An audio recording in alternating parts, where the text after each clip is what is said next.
JP, ano ang pananaw ng mga commuter ng MRT3 sa planong capacity increase dito?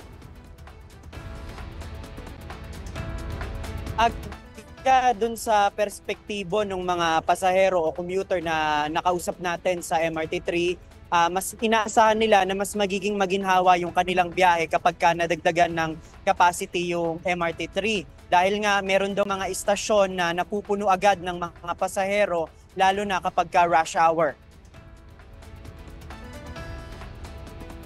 Pabor na pabor sa mga regular na commuter ng MRT3 kung madadagdagan daw ang capacity nito at mapapabilis ang headway o yung kanilang paghihintay sa tren.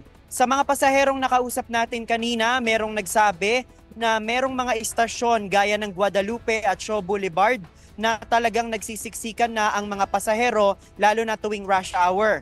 Kung maitataas daw ang capacity ng tren, inaasahan nila na baka hindi na sila magsiksikan sa pagsakay.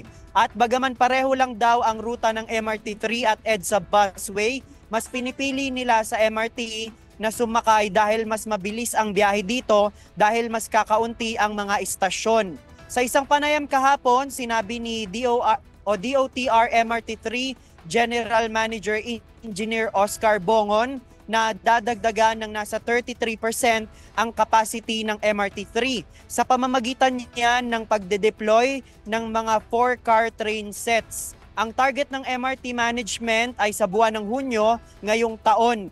Tinatapos lang anya yung konstruksyon ng pocket track na paglalagyan ng mga 4-car train sets. Sa kasalukuyan, 3-car train sets lang ang mga nagagamit sa linya ng MRT at meron itong capacity na nasa halos 1,200.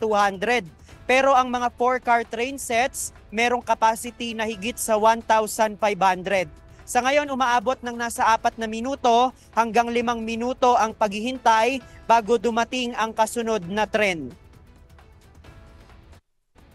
Ayon nga sa management ng MRT3, sa ngayon nagkakaroon na rin ng increase dun sa kanilang ridership kaya kailangan na ding dagdagan yung kanilang capacity.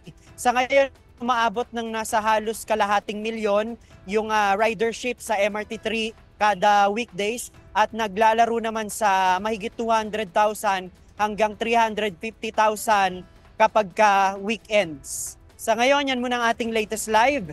Balik sa iyo, Aga. Alright, maraming salamat, JP Nunez.